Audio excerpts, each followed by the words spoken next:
অমরাবতী মাঠকে অনেকেই পানিহাটির ফুসফুস বলে থাকেন। ৮২ বিঘা বিশাল এই মাঠ শহরের পরিচিতি। কয়েকদিন আগে এটি বেদখল হয়ে যাওয়ার অভিযোগ উঠে আসছিল। এই নিয়ে চর্চা শুরু হয়, হাইকোর্টেও কেস চলছে।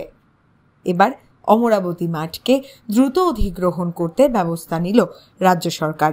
মুখ্যমন্ত্রীর নির্দেশে প্রক্রিয়া শুরু হয়েছে বলে সাংবাদিক বৈঠকে জানালেন সাংসদ পার্থ ভৌমিক।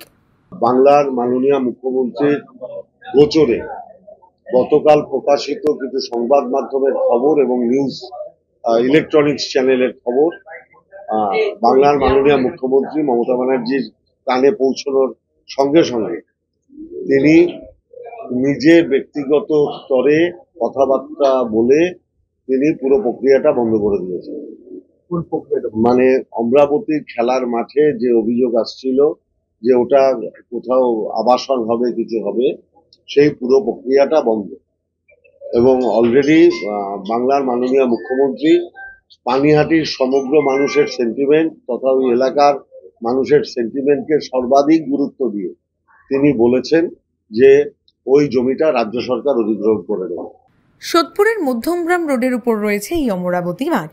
কয়েক বছর ধরে জমি মাফিয়াদের নজরে রয়েছে। এই মাঠ দখল করে বহুতল তৈরির পরিকল্পনা রয়েছে তাদের। এর নেপথ্যে শাসক দলের মদত আছে কি না তাই নিয়েও প্রশ্ন উঠেছে বারবার। মাঠটি রক্ষা করতে মুখ্যমন্ত্রীকে চিঠিও পাঠিয়েছিলেন স্থানীয় বাসিন্দা ও মানবাধিকার সংগঠন কর্তৃপক্ষ। ওই জমিটা চ্যারিটেবল ট্রাস্টকে দেওয়া হয়েছিল চ্যারিটেবল কাজ করবার জন্য, এবং শুধুমাত্র ওই জমিটা ব্যবহৃত হতে পারত চ্যারিটেবল কাজের জন্য। এবং ওখানে একটা অনাথ আশ্রম ছিল, যারা সোদপুর ওই ওরিয়েন্টেশনে আমার যেহেতু ছোটবেলা কেটেছে আমি জানি, ওখানে একটা অনাথ আশ্রম ছিল। ওই আশ্রমের মাঠে খেলাধুলো হতো, পাশে মুরলীধর পল্লীর মাঠ ছিল, পাশে অমরাবতীর মাঠ ছিল, একটা বড় জলাশয় আছে। সমগ্র এলাকাতে জলাশয়, বড় জলাশয়। আমার ছোটবেলার স্মৃতি যতটা মনে পড়ছে বললাম, ৮৭ একরের মতো বোধহয় জায়গা আছে। ৮৭ একর আমার যতদূর শুনেছি। পানিহাটি পুরসভার ২২ নম্বর ওয়ার্ডের ওই মাঠের মালিক society for the protection of children in India, SPCI। ১৯৯০ সাল পর্যন্ত SPCI পরিচালিত একটি ছেলেদের হোম ছিল। সেটি বন্ধ হওয়ার পরে মাঠটি কার্যত পরিত্যক্ত।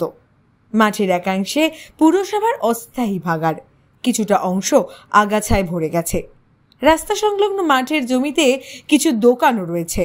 বর্তমানে এই মাঠেই পানিহাটি উৎসবের আয়োজন করা হয়। প্রাক্তন মুখ্যমন্ত্রী জ্যোতি বসু বুদ্ধদেব ভট্টাচার্য থেকে বর্তমান মুখ্যমন্ত্রী মমতা বন্দ্যোপাধ্যায় পর্যন্ত এই মাঠে সভা করে গেছেন। স্থানীয়দের দাবি, অমরাবতী মাঠ সরকার অধিগ্রহণ করে জনস্বার্থে ব্যবহার করুক। একই সঙ্গে ক্রীড়াক্ষেত্রে প্রসারের জন্য মাঠে স্টেডিয়াম গড়ারও দাবি উঠেছে। আমার ধারণা প্রশাসনিক অর্ডার ইতিমধ্যে হয়ে গেছে যে ওই মাঠ সরকার, রাজ্য সরকার, তারা ওটাকে ভেস্টেড ল্যান্ড করার জন্য হয়তো তার প্রক্রিয়া শুরু করবে। তারপরে ভেস্টেড ল্যান্ড হয়ে গেলে স্বাভাবিকভাবেই ওটা সরকারের জমি হবে। এই জমিটা চ্যারিটেবল ট্রাস্টকে দেওয়াই হয়েছিল যাতে ওখানে চ্যারিটেবল কাজ হয়।